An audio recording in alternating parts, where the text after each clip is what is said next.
What up, folks? That was a really long one for you, brother. That's how excited I am, Mr. I don't know why I want to say Greenity, but we're going deep and intimate today. We're going to call you Felix. You know what? I'm going to switch it up, man. Welcome to the show, Felix. How you feeling, brother? Man, I'm feeling good. I'm feeling good. To be honest, like a little bit exhausted. The week was pretty harsh, like a lot of hours, right? Spent especially during the nighttime. But I'm fucking stoked for that podcast today. I'm looking forward to it, my man. Thank you so much for having me on. No, I'm super pumped that you're here too. Like so pumped because apologize everyone. We already got people watching, which is fantastic, and I appreciate your time. We're 15 minutes late, a little bit over, because we were already just having a fantastic conversation. I actually had to cut my boy Felix off and be like, "Hey, man, we probably should go live." Um, a couple housekeeping items. What do we got here? Last night, I had a fantastic podcast. It was recorded. You know, there are some people that just would prefer to do recordings over live. Had his name, Eric, from this company called Cartesi. Super cool company. They are basically building their own open source code for blockchain developers to kind of have some like pre-canned source code to build on the blockchain. And they're building a community and they're really just help to grow developers in the blockchain ecosystem as a whole. We are going to have a fantastic podcast when I drop that. Super, super cool guy. We go really deep into some like philosophical things too. Like what does the word beauty mean?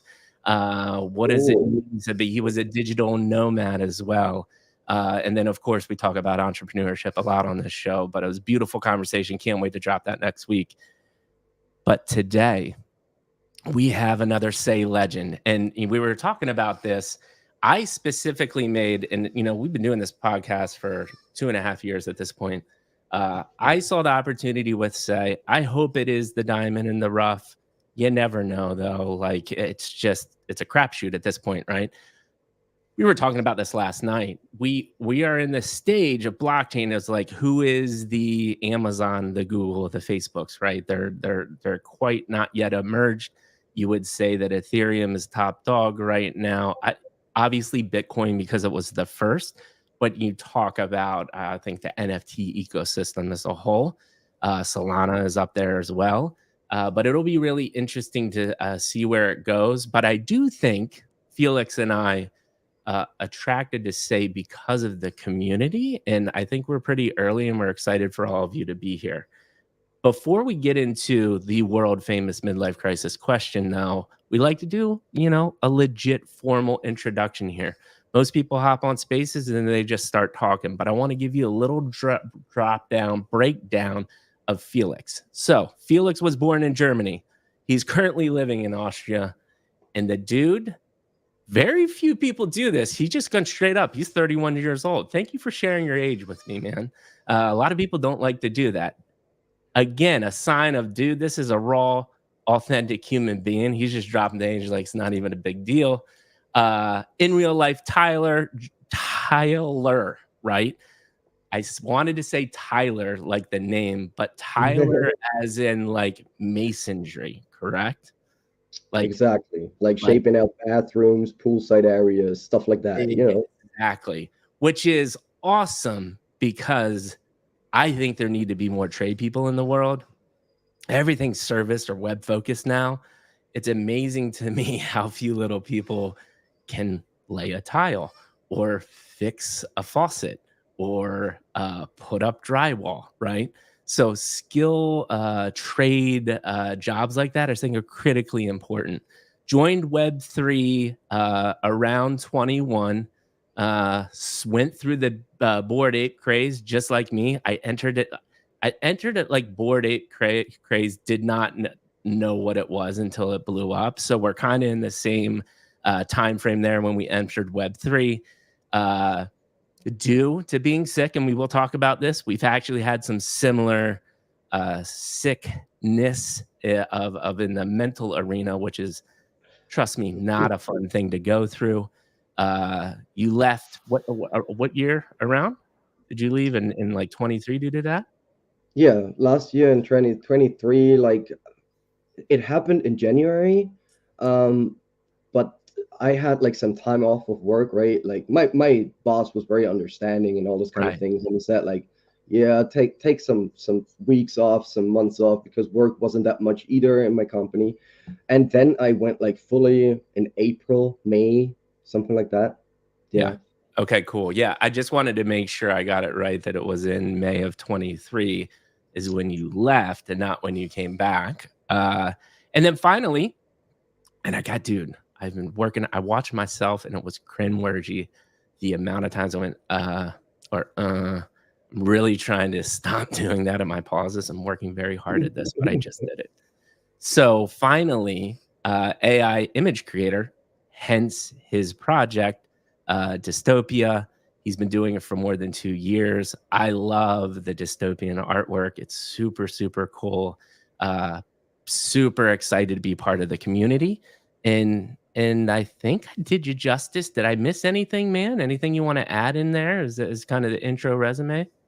Man, that was definitely beautiful. I couldn't Thank you. phrase that better myself. I couldn't phrase that better myself. Just to tap on really quick on like that age thing, right? It that is actually some huge thing around Web3 because if you are like older than 30, you are already considered like, bone dusty old, to be Oh yeah. honest. Right? You know how it is. Dude, try being 42 with a 7-month-old. People are like, "What are you doing with your life?" And I'm like, "I'm doing what I love. I got a why." You might be making tons of money overnight, but I guarantee you haven't figured out your why like I have. I'm drilling down on it, baby. And that, That's my point. I think that to that point, and this comes up a lot in the podcast, sometimes it's just life experience, right? And there's nothing against younger people in this space. They have way different ideas, more context around technology. I think my generation is interesting because I grew up in the analog world and then I understand the digital world. They always say like our generation is pretty interesting in that sense. Like I still went, I knocked on my friend's door to go play, right? I had like a landline. And if the phone was Exactly. busy, I heard like a busy signal, right? If I heard that, I'd walk down the street and knocked on my buddy Matt's door and said, like, hey, can you come outside and play? Like that world doesn't exist. And now I literally have a podcast about Web3. So it's insane the change in technology and the transition within my lifespan. But yeah, I mean, most of the people here my age, and they're like, "Wow, you're really old and dusty." But another thing that you bring up, and I'm glad we talk about age before we even get into the question. The question is, there's a huge misconception out there about entrepreneurship in general, right? Most people think entrepreneurs are Mark Zuckerberg starting Facebook and they're in their early 20s because they don't have a family, they don't have any, what am I trying to say, responsibilities. They're in college, they're free. If you actually look at the stats, a majority of people that are entrepreneurs and start their companies are in their 50s because they have the life experience. They've been able to build up some wealth, be able to throw money towards building something. And there's a huge misconception around that as well. So I think the age thing is interesting. It's funny to me that you say 31 is dusty. So I'm really dusty at this point, I guess. But more and more people, we talk about Digimental, imaginary ones. The guy Eric last night, Benny from Sanos and Legendary Leagues. There are a lot of tenured entrepreneurs in this space, and you tend to see the most successful ones come from people that have previously built companies. So whether the culture is young, the builders, I would actually say, are a lot older than you think. Very much agreed on that point. Very much agreed. And I think it also comes down to not just building like businesses beforehand, most likely when you have that age, right? But also like understanding those human barriers a little bit more, right? Like to overcome those human barriers, exactly, Mhm. especially when it comes to communication, how you proceed with something, how you perceive someone's opinion without, questioning it or something like that. You're just kind of accepting it, and you see it from way of a different level than other people might do. It's funny that you bring that age topic up, because I shared a piece of information lately in one of my spaces. I'm McKellen, who played Gandalf, Uh-huh. and Magneto and Mr. X. Did you Right. know that this guy became like really, really popular when he was like 61 years old? But he Right. was acting for 41 years beforehand without anyone noticing him, right? So if Right. you just keep on going, if Yeah. you don't give up, don't you hesitate to follow Right. your dreams, whatever, man, age is just a number. Yeah. Yeah. You know who touts that a lot, whether you like him or not, because embrace of personality. Gary Vee talks about that a lot, right? And obviously, if you have the mindset of starting um, in this entrepreneurship world, or just really picking a passion. Obviously, if you start when you're 20, you've got a little bit of advantage with time. But that doesn't mean that if you're 60, life is over, right? It can just be the beginning, like him. Uh, but such a good, interesting conversation already around age. But let's do this, man. Speaking of age, we're going to start from the beginning. We're going straight into the midlife world famous podcast question, which is, how did you get to the seat you're sitting in today? My man, Felix, please give us Star Wars episode 1, 2, and 3. Disclaimer, we know that is not correct chronological order when it comes to Star Wars, but some people don't, and it makes sense. One being your childhood, Mhm. influences, what helps kind of, I say, the building blocks of your mindset today. Two, professional career, college, kind of the middle years of your life, and then three, Web3 journey and beyond. Cannot wait to hear it. Hit me, brother, and I will guide you along a magical experience. Let's go. So we start straight off with Star Wars Episode 1, right? Let's start Yeah, from the very first beginning, I if you love could it. say it like that. Yeah. So as you already told or told the audience in the introduction, yeah, I've grown up in Germany, and I've grown up in like Bavaria, like a very small, tiny village, very familiar, where everyone knows everyone. You can't get anonymous there. It just doesn't work. Right. Um, and yeah, we've been traveling, like we've been moving quite a lot. So within my childhood, within the first 15 years of my childhood, I moved like around 16, 17 times. So you can imagine Oh, I had to attend a lot of different schools, right? I've seen a lot of places, especially around Germany. what And that that's like say that's a school every year of your life, basically. Exactly. Exactly. At that point, it was like that. And that made me very open-minded in terms of, approaching people. Of course, it's hard, especially as a child, when you move around that much to maintain friendships, stuff like that. But on the other hand, it kind of made me more open-minded to approach people, right? To start off conversations, to get along with all those new situations that I had to run through then. Right, Um, right. and So I'm actually gonna stop you here already, man, because I think sure. this is really interesting because there's already a very young age, a pivotal moment in the sense that you could totally go the opposite way and look at your time as frustrating, become introspective, be pissed off that your parents are moving you 24/7. But you actually looked at it as like this is an opportunity to grow and to meet new people. Why do you think, did you feel that way too, or why do you think you had that perspective? I think that's an interesting comment. That's a good question. If I felt like that back in the days as well, because I can tell that much. Like I never did that hard to make friends, right? Let's just Right. say it like that, because I was already like kind of used to it. But on the other hand, it also contributed a little bit for yeah, to explore all that technological sector, right? That came Ooh, up within our childhood. I was yeah, actually like one of those people that didn't have an iPhone when he was like 12. right. Like I've grown up with a Nokia 3310, which people, yeah, Love, in that age today are making memes about, right? That you could break the floor and stuff like that with it. And it was basically, you could use it as a hammer, right? And that right, was my right. first phone. And throughout those years, I would say like from 10 to 15, I ran through all those technological innovations. We got flat screens, all those kind of things. We got laptops, and Yeah. that was something where I kind of deep dived also in this technological aspect. I was playing a lot of World of Warcraft, for example, Right. back in the days, right, when it just came out and stuff like that. So on the one hand, when I was in schools and stuff like that, I always had like a huge amount of people around me. Right. Um, but as soon as I got home, I kind of popped into my bubble, right? Where I Right. was like sitting in front of my screens, Right. and exploring everything that the internet had to offer at that point, which was not that much as it is today, as you know as well, right?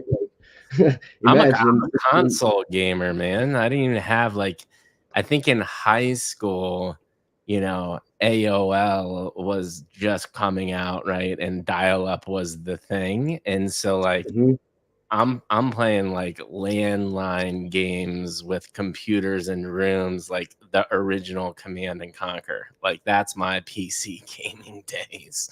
The Man, that first was the StarCraft, vibe. right? That was the vibe, right? Like coming Uh, together on the weekends with a landline connection, everyone like with his own small computer somewhere, and then you had some fun, like playing all night. yeah, If I yeah. would do that My today, I big wouldn't. problem was like, how do I get 5 TVs in a basement? Because I don't have internet connection. I need 5 Xboxes and 5 TVs. Like this shit isn't working. Yeah, yeah, very much agreed. It was some harder times back in the days, right? Yeah, but But it yeah, was I kind also of. there was something innocent about it, man. There was something innocent about it. But go ahead. Sorry. I did not mean to cut No, you no, off. it's all good. It's all good. But I just wanted to say because you said you're a console gamer, right? And I kind of stick to my guns. So until that day, I basically use my PC, my screens just for business, somehow, Right. and not for gaming. So until that day, I got my little Xbox sitting here next to me, and like that is how I play, right? That's my vibe. I kind Interesting. of maintained it a little bit. Yeah. Um, Yeah. No, we so I started so, off. so one of the things that you were saying though, which I think is interesting, is what you were getting at is Mhm. you naturally met friends, but maybe one of the introspective things that you had, or in getting home, you kind of went into your internet gaming world, right?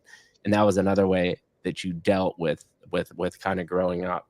I'm interested in, and then again, please don't talk about it. Tell me you're not comfortable, but either parents or grandparents or kind of any of the figures that helped kind of motivate you, influence you. Any memories around that? Especially my mother. Yeah. Like, so my parents got divorced in like 2002. That's Okay. when I was like 10 years old, right? Same here, Um, bro. yeah, I well, you not the see, same year. I was 10 years old as well.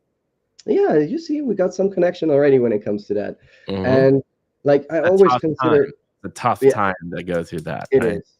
It is. And as a child, you see that in a way different perspective as I see that nowadays, right? Like Right. looking back into my childhood, man, that woman was damn strong, like for real, mentally strong, and like my mother became my best friend throughout that time as well. She had to bring the bread home, right? She had to earn some money. So I already started to do shit like household work and stuff like that on my own when I Right. was pretty young, and Right. that made me very um it made me very confident in terms of like ruling my own life, like having control over my own life, washing dishes, stuff like that. Until I guess in the nowadays world where people that grew up in like very good family situation, atmospheres, whatever, I assume some people that move out when they are like 20, maybe even later, 25, don't Right. even know how to do the laundry themselves. Just as Mhm. an example, right? And I was doing that as a kid already. Right. Um, It forces you and to grow up a little quicker, right? exactly, exactly. And that also helped me to kind of shape a different mindset, I guess, than uh, people in that age would have that nowadays, because you have so many other influences, whether it's from school days or whatever you can think of. Like the vibes have been different back in the days as they are right now. And I see that myself because when I was 18, my mother got like two little babies again, like my half brothers. And I was already 18 at that point. And seeing them now, basically, like now they are like 13 and 11 I'm years old. sorry. I just I clicked on the X thing and it duplicated the voice. My bad. Oh, Okay. good. Sorry, did not mean to cut you off. You're talking about My brothers. So I yeah. got like two little brothers when I already was 18, right? Hmm. And seeing them now, like how they are behaving, or not behaving, but how they see the world and all those kind of things, with being 13 and 11 now, man, is such a different vibe as I had that back in the days, right? And it kind of shaped me as well. It got me somewhere strength, especially when it comes to, as I already said, like dealing with my own life situation, handling most of the things on my own, right? I Right. didn't need help from anyone when I moved out or stuff like that. Um, and that helped me quite a lot in terms of like building my personality until that day. And now looking back, I don't even think that it was like such that that hard time. To be fair, most likely for my mom it was, but that even shows me that shows me even more like how strong of a human being she is, and she Right. is until that day. So she was definitely one of those key figures in my life that kind of shaped my personality. She was also very open minded. She was always like, just to mention something, as we have it today with all that LGBTQ stuff and all those kind of things, she was back in the days, like back in the 2000s or whatever you can think of. She was Right. already like very open minded, accept people how they are, and she kind of taught me all those things as well. And until that day, like I'm the most open minded guy that you can find, I guess, especially Yeah. around Web3. Yeah. No, I love that. And we had a similar conversation, and I love your input here too on what you think is. So one, my mom was a huge influence as well, right? She was through those tough times. I think I get my kind of genuine, personable personality, I guess you could say, through her, right? She was the mom on the block. We would have dance parties on Friday. She was the one picking up all the kids, taking us to the pool. She literally had a daycare at our house. She watched 6 or 7 kids. Like people just wanted to be around her because she was this fun loving person, right? And we talk about this also concept of like, so having a figure like that when you're growing up is so monumental for being grounded and being successful, I think. But also, I knew she didn't even like. And I don't know if you'll probably understand this with a strong mother figure. She didn't even have to say she loved me. I just knew she did deeply, right? Because there was like this feeling of just caring and absolute unconditional love, right? Like the things that annoy you to do for people, she was happy to do it because she cared about me that much, right? And I think that is such a critical thing to have growing up. And if you don't have it, it doesn't mean that you can't be successful, that you can't have a good head on your shoulders. It just makes it a lot harder. What are your thoughts there? Very much agreed on that point. As you already said, like action over words, right? And it was also the way in my end. Like, when my mom came home from work because she had to work like a 40 hours job to afford everything and all those kind of things. Hmm. Um, she was just like tired and all those kind of things. And Right. I felt, as you already said, like I felt that unconditional love, even though she didn't tell me that often, like, hey man, I love you and something like that. That is interesting because now it comes up even more, right? Now that I'm like that grown up myself and I'm, 31 years old, have to deal with my mental health struggles and all those kind of things. Now she brings that up even more, right? Like every single text message has like a little, yeah, I love you on the end. You know what I mean? Right. Right. Um, so now it that kind of changed throughout the years, but very much agreed on that point. Yeah. It On the other hand, it also shaped me in a way that I don't like to neglect some people or to neglect some offers, right? Like I'm always like the kind supporting nice guy who's always Mhm. down to help other people out, even though his time set doesn't allow it or something like that. But I always try to, squinch everything in. And I'm like, yeah, let's make it happen. I'm going to help you out there. You know what I mean? Which Right. might not always be super positive. Um, but yeah, I guess we vibe together, right? I Yeah. can already imagine that you are some kind of guy as well when it comes to that. Right. Right. And I would say that, like, there are consequences to every action, right? There's balance in the world, there's yin and there's yang, and even to the good decisions, right? Um, Mhm.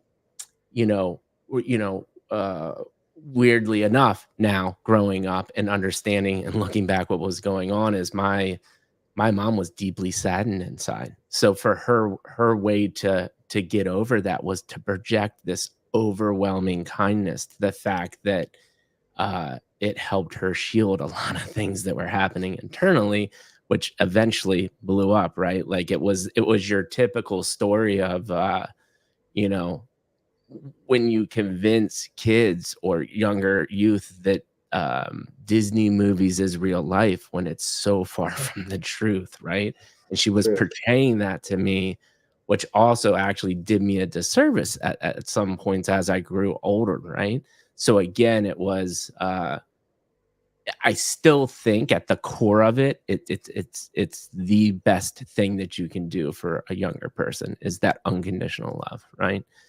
But to a Totally. to a point as well, because when you start kind of living a little bit of a false narrative as well, it can really damage you as well, and it's interesting, right? What are your thoughts there? Very much agreed on that point, to be honest. And I would be kind of interested because you have a kid as well now, right? I don't have kids yet, but as far as I know, you also have a child, right?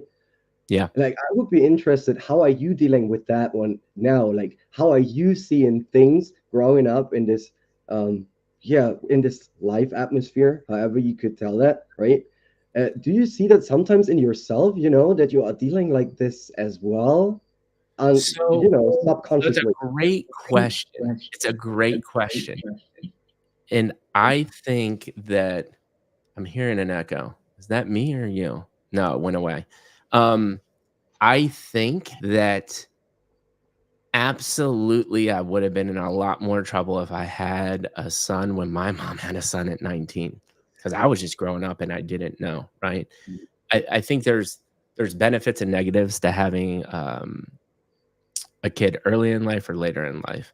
Let's say I'll give up in the context of me later in life. I'm like 42, right? I had 7 month old. I was 40, basically 40. Yeah, just had turned 41 when I had my son.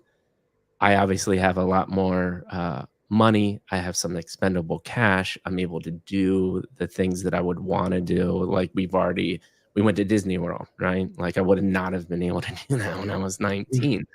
True. I think the other massive big benefit is our show is called Midlife Crisis for a reason. I think most people have that. Where it comes, it comes around 40-ish for most people.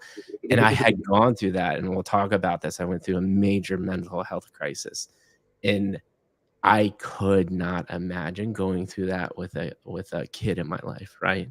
So I think the other benefit of having someone later on in life is uh, you're actually able to deal with life and get your shit together a little bit more than you would as now looking back at what my mom did, like you said, and I don't understand why this is not more of a narrative in our culture.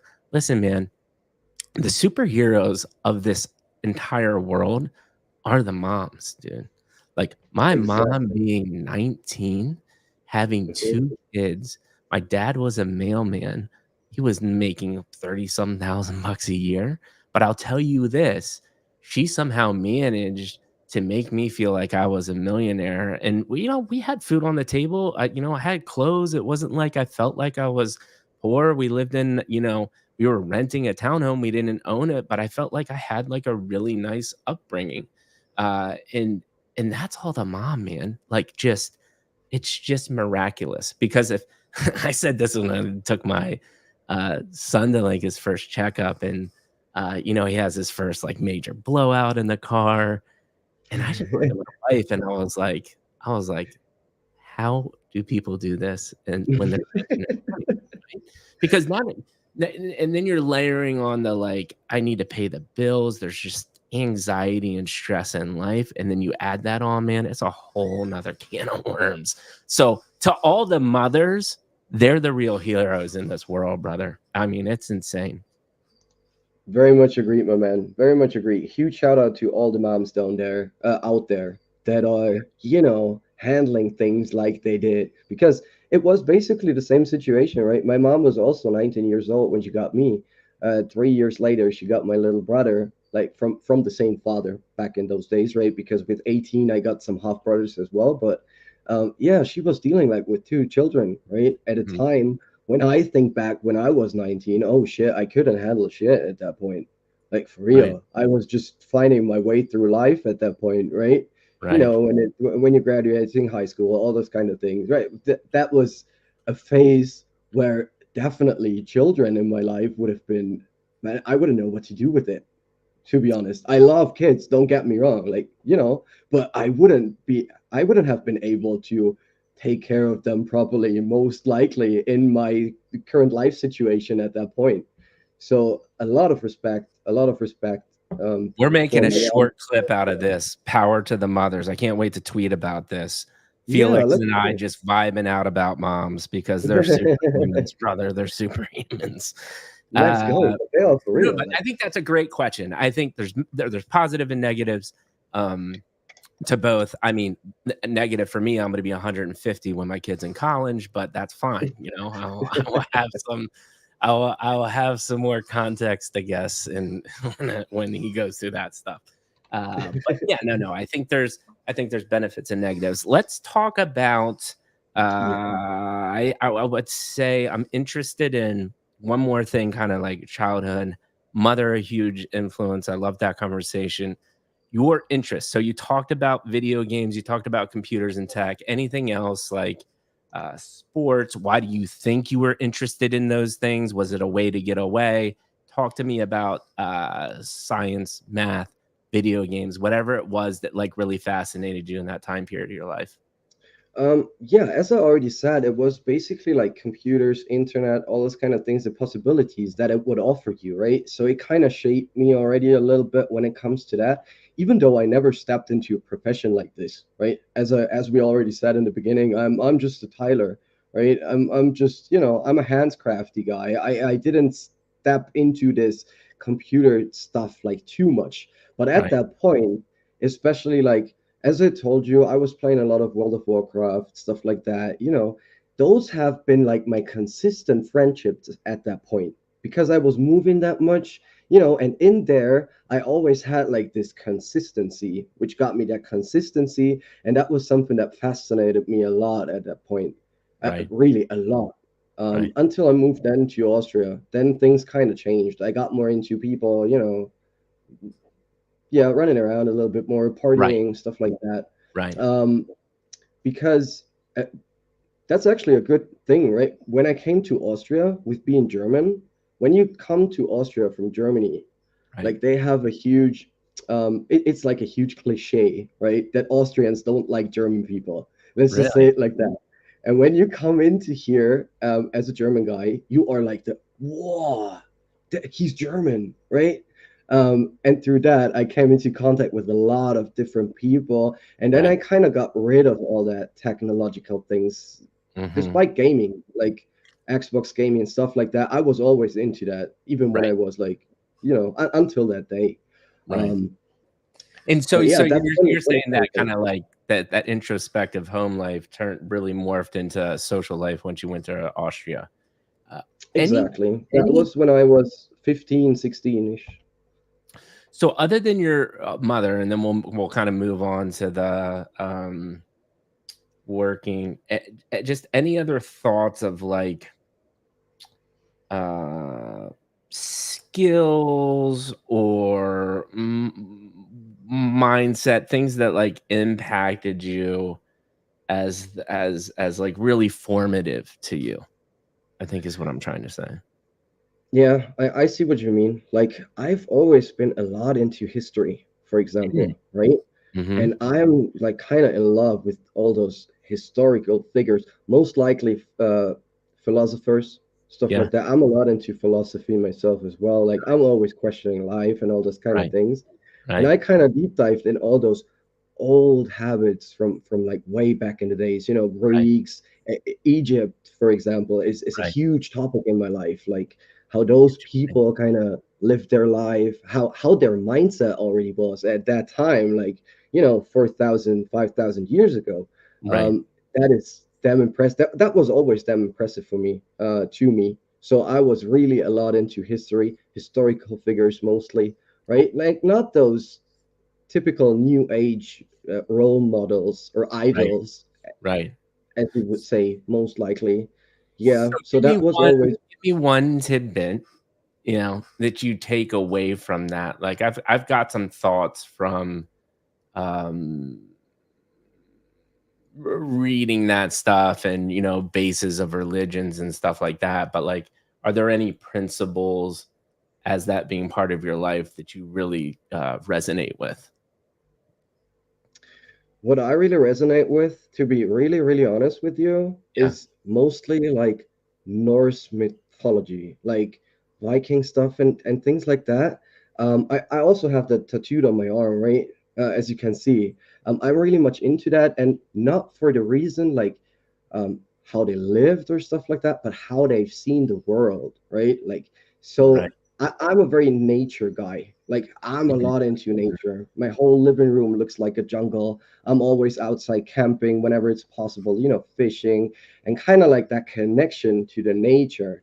That was something that fascinated me a lot in this mythology and all those kind of things. And that's also where I put like a lot of um, mindset out, like where I kind of found myself into those stories that are like, when it comes to gods in that mythology, for example, they are not how would you say that? Like their life is limited as well. Like they don't have endless life, right? They know that it's going to end as well. And that Right. is something that I kind of live, or how I live my life as well. Like I try to live every day the best day of my life, Yeah. if possible, right? It's not always possible. I had to Can't be struggle as always well, possible. as we Right. already Well, talked which about we'll before. talk about. Yeah. Exactly, exactly. But as of right now, I've tried to make the best out of it, right? And I don't mind if I'm like 31 or 30 years in the future when I'm 60 or something like that. I think that's not going to change anymore when it comes to my mindset in terms of that. Right. Like nature is the way to go and just make the best out of your life because you only have that one life, right? um, and that is not always about money or stuff like that. It's about Right. making connections and also feel connected to yourself. Like, and that is actually a hard journey. Let's be honest. Finding yourself is a hard journey. You Yeah. can't sugarcoat that. Oh, are you kidding me? It almost brought me to my end of days, my friend. So yeah, I get it. And no, I think you said one thing that I really resonate with. And I think, the more I'm actually surprised, or maybe not surprised, uh, but like we know, I talk to founders only on this show. And there is a lot of people that come on this show that talk about the impact of nature, right? Uh, I think when I went through a lot of my hard times, I had a different perspective about nature. And there's something for sure like spiritual, otherworldly when you start thinking about uh, how just massive the world is. And then you go to the universe, or you see something like things that just the Grand Canyon, right, in the US. When you go to the Grand Canyon their first time and you just see the vastness of like this canyon that has been carved out over millions of years, or Yosemite in California. I used to live near there. The first time you see that 4,000-foot open face cliff and you're like literally coming out of the forest into this just like meadow with this massive cliff, it's just like it affects you in a way. And there's something there. And I think it resonated with me even more once I went through my adversity. So I totally agree with you there. Man, that is actually kind of dope that you bring that up, because the other thing in life that I'm always a lot interested in and that I'm always informed about is space, right? Space in general, the universe. And if you think about like how fucking tiny we actually are, like, in this whole vast space of infinity, we're kind of like meaningless. Let's be honest. Let's be honest. And that is something that I'm also very, very interested in, right? Like, always asking myself those questions, are we the only ones, stuff like that, and kind of trying to see that from another perspective, right? But Right. I don't want to go too much now into alien stuff and kind of make those conspiracy podcasts here. Yeah. But maybe you Hey, know what hey, I'm talking man. about, right? We're gonna do. I'm working on some educational series and just some informative series with like a Web3 twist. We can do a whole one on aliens if you want. I'm totally down to listen. I know nothing about it. I don't really have not gone that rabbit hole, but we'll make some content around it. I'm totally down, man. Sounds But good. yeah, so let's move on to kind of the middle years here. I want to be cognizant of time. We're already almost 45 minutes in, brother, and we just like barely scratched the surface of 2, and we still need 2 and 3. Because I want to talk about I want to talk about your project. I want to talk about blockchain too. But Sure. like 2/3 of my podcast is this, because this is so critically important. The connection, understanding you as a human, where you came from, to understand why you're doing what you're doing in this space, I think is paramount. So thank you already up to this point for sharing everything. Fantastic conversation already. I really appreciate it. So take us through, I guess, kind of that, you're getting through high school, you moved to Austria, now you're starting to think about, what the hell do I do with my life? Take us through that journey. Man, yeah, very true. Very true. So when I did my high school exam, I actually wanted to study, right? I wanted to go to university. I wanted to do physiotherapy, but that didn't work out because it's very hard here in Austria to get a spot for that. Like, spots are very limited in classes. And that was basically like the first time of my life where I actually questioned myself, like, what the fuck am I going to do now? Right? Like, Right. because that what I always wanted to do. Either like physiotherapy or psychology. Like, I'm also a lot interested in psychology, but studying around here in Austria, psychology back in the days was Mhm. very expensive, like around, Mhm. 10K a semester, and you don't have like the same structure as in the US. So basically, you have to pay for everything yourself, right? I mean, of course, I could Right. take up a loan and pay the back and stuff like that, but that is not like that super common around here in Austria. So throughout that period in my life, like with 2021, I started to think about, okay, where are actually my skill sets? What can I do? And at that point, I renovated a big farmhouse with Oh, my cool. mother and my stepfather at that point, right? And it was really like a big project. That was kind of what I was doing during that waiting time for the next tests, for university and stuff like that to come up. And throughout that period, I realized, man, I love to work with wood. So Ah, I started off as a carpenter first. So I mhm. learned carpenter, Yeah. but the salary is not too good in terms of that. So I moved over to tiling afterwards. But Mhm. that was definitely like a part in my life where I was questioning myself a lot. I didn't kind of find my niche, if you could say it like that. I was always kind of, company hopping. I get bored very, very fast. You know what Right. I mean? Like, if I Mhm. work in the same structure every day, like Yeah. same company, same people. Maybe that also has something to do with my childhood, with moving Right. around that much, seeing a lot of new things, whatever you can think of. Yeah. Um, Yeah. I got bored very often, and I was a lot of like company hopping, job hopping, trying all those things out to kind of find myself there, like, and to answer that question, what am I going to do with my life for the next 30 to 40 years, Right. right? Right. Um, and yeah, that was kind of a tough time back in the days. And not gonna lie to you, I tried some shit out as well. you know how it is when you're young. Um, I think but we tried some shit out. I'm with you, man. I did too. I think everybody does. exactly. We tried some shit, right? We let go of some shit, and yeah, like So it tell was a me tough about time. because there's a lot of people that come on this show that go through the typical academia route or just go firing into entrepreneurship straight after high school, right? You took this kind of trade route, which I think is interesting. I haven't known a lot of people on the show that trade.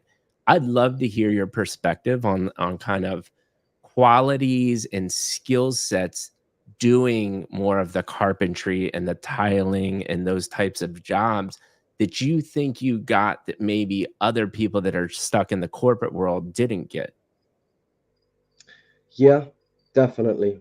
Definitely agreed. Or not agreed. Like, definitely, I have most likely other skill sets that some people that are in that dev world don't have that So what do much. you so yeah, so what do you think those skill sets are? What do you think you acquired that might be different than somebody like me who went straight to a desk job, went to college, did the corporate America, have been in ever since, other than starting my own company, as the side hustle in Web3? Should I tell you what the main skill is, I guess? Being Yeah. patient. Being patient. Mhm. You have to deal with so many different kinds of people, right? Imagine you get to a construction site every single day. Every single day, you see new families, new life situations, new personalities. Of course, you have that in Web3 as well, right? So don't get me wrong. But that is kind of like a more personal touch, right? You're sitting with them at the dinner table, for example, having lunch together. You kind of get in contact with those people way, way more. And you kind of have to learn how to be patient if you want to deal with all those kind of various people, like in that one-on-one contact, right? Right. um Another thing most likely is being precise in general. Like when I, you know, just in my working, when I bring my working skills a little bit more in, like I'm a Right. very precision guy, like very Right. precision based. I want to do everything perfect. That Mm. is maybe not always like a super cool aspect. Like it also can turn out negative here and Right. there if you Right. are like too over perfectionized in those things. And lastly, I would say, like, sticking to timelines, having like my usual structure, like a structure, an everyday structure, because especially in Web3, all right, you got your structure, you head onto your screens in the morning or whatever, you're sitting there chatting with some people, doing this and that and whatever. But basically, you are not tied to a specific time set, right? You And can time can go structure your day. quickly if you're not paying attention, right? Exactly. So you Yeah. have to acceptance. Yeah. Let me say that. All right. You have to accept like the situation that you are in, that you have to deal with those people around there. And yeah, that you just have to, that you can't be always like yourself, right? Yeah. I mean, of course, I'm always being myself, but when you are out there, especially with those people, you don't have that anonymity that you have behind your screens, right? Right. You are Right. actually in Right. front of people, Yeah. and you have to deal with it. So Dude, I learned to keep my go mouth shut quite a lot. and there's something to be said for that too. I think there's not, and I find myself biting my tongue a lot in corporate America too, because there's, and I think I see this a lot in Web3 is there's, not even Web3, just the internet in general. Like it's unfortunate because respect for elders is a thing that I think is slowly deteriorating, and it is. I think it's a critical skill set, man.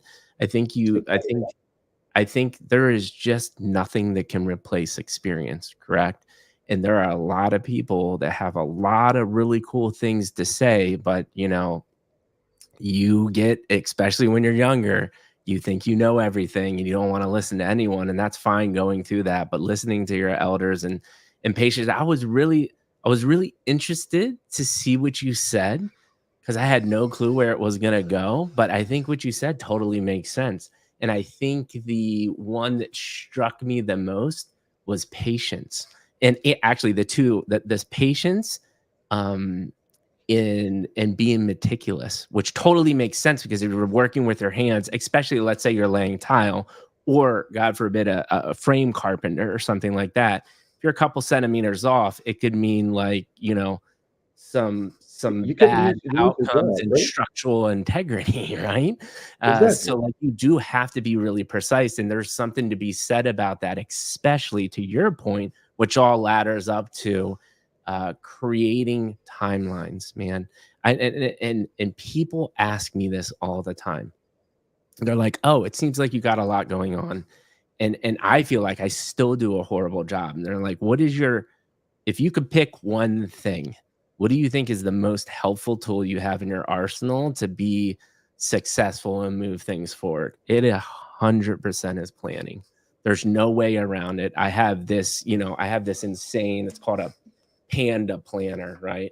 This thing goes down like this is a day planner, right? It says it's got, in the morning, right? You've got your morning review. What am I grateful for? What am I excited about? What's an affirmation? What I'm going to focus on? What am I going to do for exercise? And That is then it cool. has today's priorities. And then it has down to the half hour from 6 a.m. to 9 p.m. And then like laying out your tasks. Now, listen, do I do this shit every day? Absolutely not. But when I do this, it is a game changer for the day, right? Because no matter what you're doing, like, but you would take my example, for instance, right? I have a 7-month-old. I have a full-time job. Now, granted, I get to work remote. You have life, you're married, you have relationships, you got to cook, you got to clean, you got to do all of these things. And then I have this side hustle company. So it's like, how the hell do you get it all done? And the only way that you can effectively get it done is that, man. You have to have a timeline. You have to have a plan. And then on top of prioritizing all the things, and this is something I struggle with most. I love to hear this, especially being in Web3, is I'm with you. Like I'm kind of a go-getter and gung-ho. And I've literally, my friends and my wife have dubbed me Yo-Yo Mike. Yo-Yo Mike, in the sense that, like, dude, when I get excited about something, I pour it on 1,000%, to the point where I exhaust myself, and then I take a step back, right? And I'm like, damn, man, I need to like chill, right? But you always feel like you're not doing enough because there's so much to do. But I promise you this: if you plan and build a timeline and just pick that rule of three, man, like knock out the 2 to 3 most important things of the day, even if you got mentalities like me and you do, at the end of the day, you're like, I didn't do enough. If you consistently do that, you're gonna make strides. What are your thoughts on all that?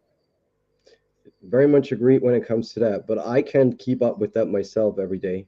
To be totally honest, right? Uh, Especially right now, now that I'm like, at home working in Web3 as of right now, with being in sick leave, with my situation and all that kind of things.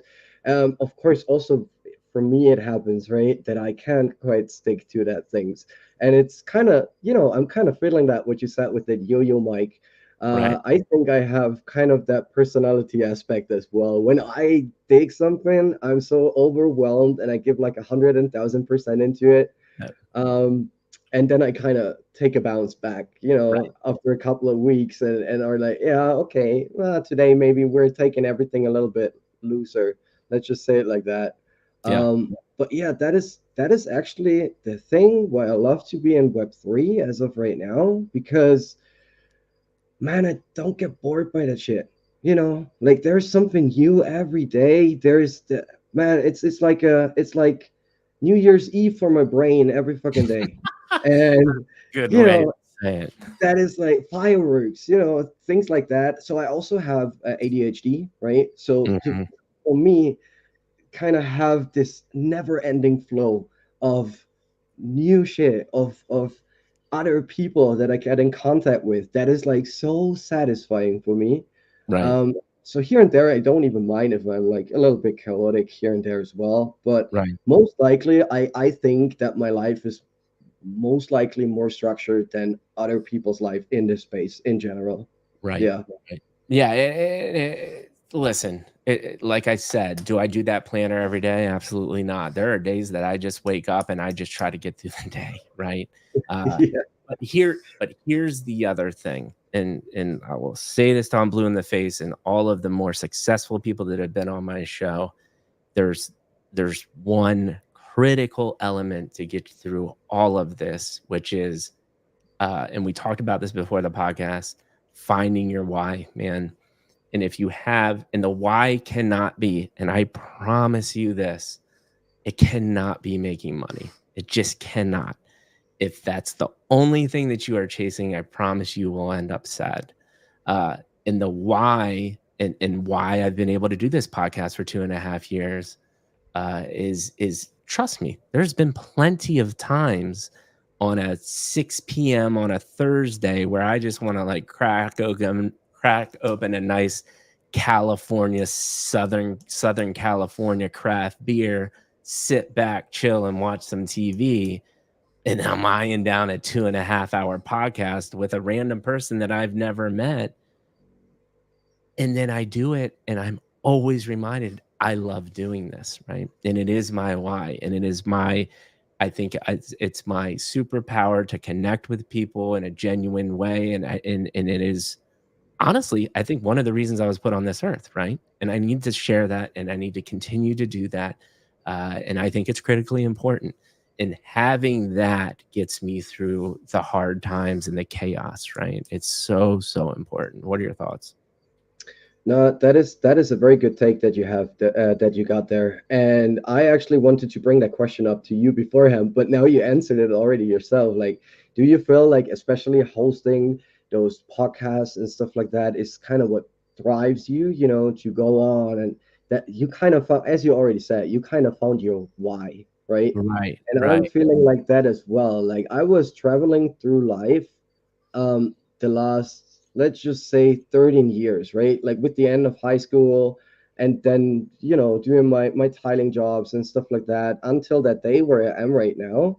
And I got the feeling that what I'm doing right now is actually that skill that I should have always used in the past of my life, which would have made me so much more happier. Connecting with Right, people, I'm very good like in nurturing connections, and also connecting people to each other. So not just yes, on my end, but also right. connecting other people. And that's what I realized, especially right now with those safe spaces that I host, like that Mhm. is my strength, and that is taken very good by those people that actually join in. Because the general perception is always like, man, that guy has such a good vibe. He's such a kind and a nice guy, and you would Right, feel that he's like authentic behind his screen. And right. that is something that we miss very, very often in Web3 in general, because there are certain people out there that play some kind of role, if you Yeah, ask me, maybe even subconsciously, because they didn't even find like their purpose in that whole ecosystem. And I guess those people that actually found their purpose and that enjoy what they are doing, right, that found their niche, especially when we speak about Web3, are yeah, those people that are successful, right? Take Thread Guy as an example. Thread Guy is a prime example for stuff like that. Like he's just himself, interviewing people and whatever you can think of. He's, living his chaotic life and all those kind of things, but always authentic, right? You yeah, never get the feeling that what yeah. he's talking about or what he's posting, that this is some kind of a role that he plays. Right, And right. those are like the successful people in that space. Yeah, And I want to tap on to one thing that you said before. It's mostly not money. Like when you do what you like and you become successful, especially in this niche or niche, as of right now, it's still a niche because we are all waiting for that mass adoption, as we always say. And, like the future will be more digitalized. But as of right now, Web3 is still some kind of a niche within our society, if you ask me, right? right. And when you Yeah, find your spot in there, like the success and money comes on its own, most likely. Most likely. It's not destined to happen, but it could happen. And one thing that I told you before already in our one-on-one talk before the podcast was you can't buy happiness or mental health with money. So if you do something that you don't like, right, Mhm. just for the money, you will never thrive in happiness. Never. Yeah. And that's a repeated theme in the show, and I think, like, along to your lines is, like, thanks for thinking about, like, bringing up why I do what I do. I think the other thing that I wanna layer on as well is, again, it's not like, do I podcast because I like the podcast? It's really not, right? Like, it's not about being on camera. It's not about even having a podcast. There's twofold, right? One is totally a selfish thing, which is I love meeting new people and learning from them. It betters me, and I feel like it progresses me as a human. So it's kinda like self-serving in a little bit. Um, but 2, and we talked about this a little bit earlier, and I say this often is there are some basic principles that can make you successful, I would say, in business, honestly, even in life, right? Consistent work, uh, being kind when it's hard, um, discipline, all of these things. But your story will resonate with somebody completely different than my story. And when you get the comments that said, "Hey, man, I watched that podcast, and you made me think about something differently, or you've motivated me," that is the ultimate reason why I do what I do. I very much agree. Like the feedback that you get, especially from those people, with just like being yourself, right, and having some fun on there, ranting with a couple of people and whatever, and the feedback that you get there actually gives you so much more strength if you feel that it's being honest, right? And that is something that I got throughout the last weeks quite a lot, especially on the Say network, which is most likely also the reason why I like this blockchain so much, is kind of the people on there are more, it feels like they are more grown up, right? Even though they are still younger, but like in terms of their mindset, they are kind of like more grown up. And you feel that you get such good feedback from people, and especially those one that can resonate with the stories that you tell as well, like your own life stories, for example, right? Right. um as I told before, or as I said before, there is one thing that kind of pops up my mind right now, and if you don't mind, like I just Go pull it for it. out really quick. Yeah. When I minted dystopia, right? I had a guy. I mean, I don't name names right now or something like that. He minted a piece of dystopia which looked like a somehow like a creepy baby in an egg, right? And Yeah. he told me in one of my spaces, like, yeah, a couple of weeks ago, months ago, he kind of lost a child, right? And he resonated so much with that artwork. Mhm. And it kind of, it helped him a little bit overcome those things. So you can have an impact on people out there without even realizing. And that is something that, for me, is so that gives me so much back, that brings me so much joy in life. And that's Yeah. actually the reason why I love doing it. Right.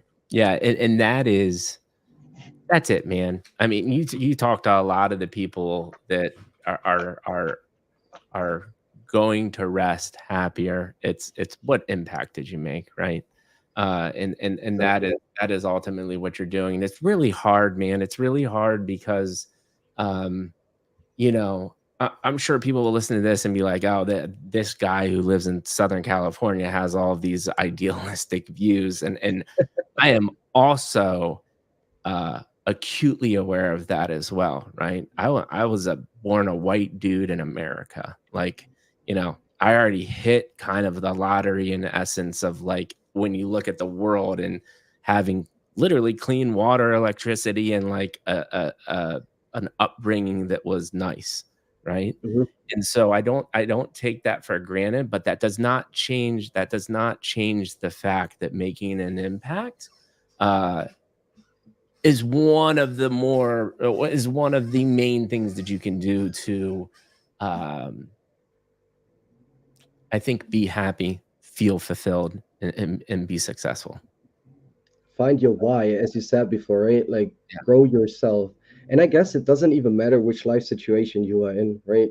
either if you grow up like a millionaire straight away from childhood, or if you are someone who actually struggles to get through a week with like $5, right? um in the end, it comes down to all the same things. In the end, you should question yourself always, what kind of an impact do I have on people when Right. i Right. when I present myself? And do I want to be authentic, or do I want to play some kind of role, just to have the feeling that I present myself better and that Yeah. I get perceived better? Yeah. And that is what I always say to people all around the space in general. Like, there are so many people out there that think that I'm like such a, rich guy, NFT whale, whatever you can think of, right? Just because I'm stepping out there and kind of like The talk to narrative people. come through. Exactly. And it's like I'm always telling people, guys, like, I'm just a regular degen as you are, right?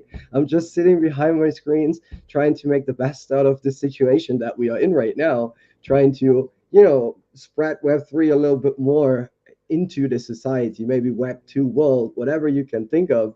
But in the end, man, it's just me, like, for Right. real.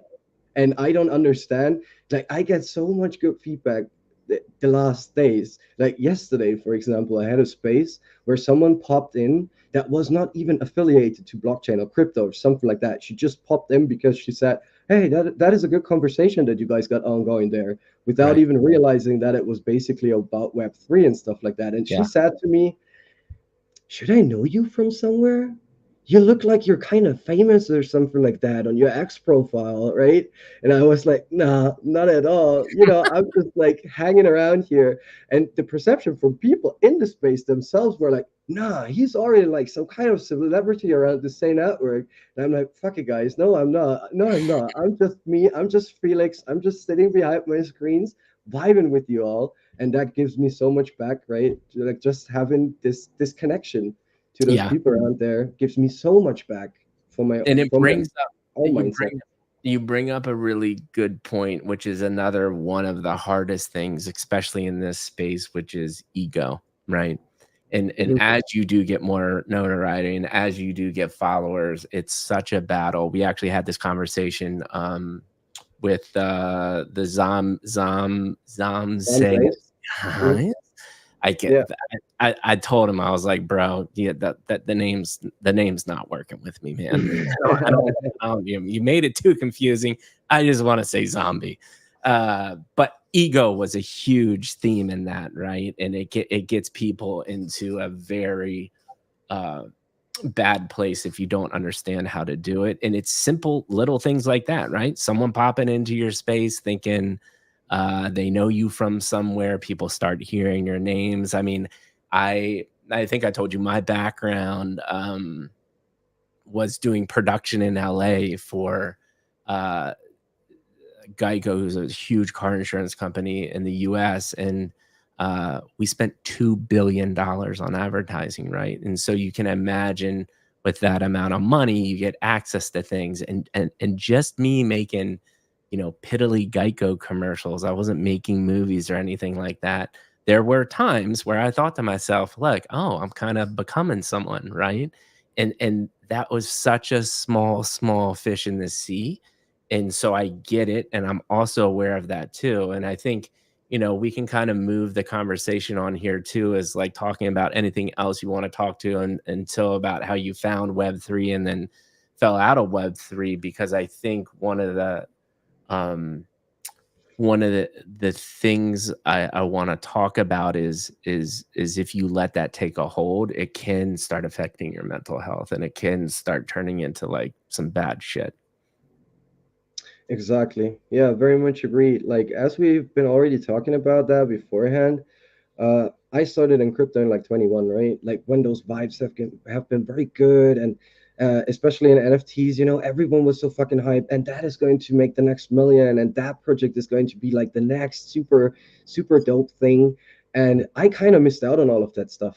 Why? Because as the kind guy that I am, I stepped up in like several communities, like as a community manager, and things that I thought myself could blow off in the future, and unfortunately have been bummers, or not like bummers, but they just didn't get the attention that they should have deserved. Let's just say it like Right.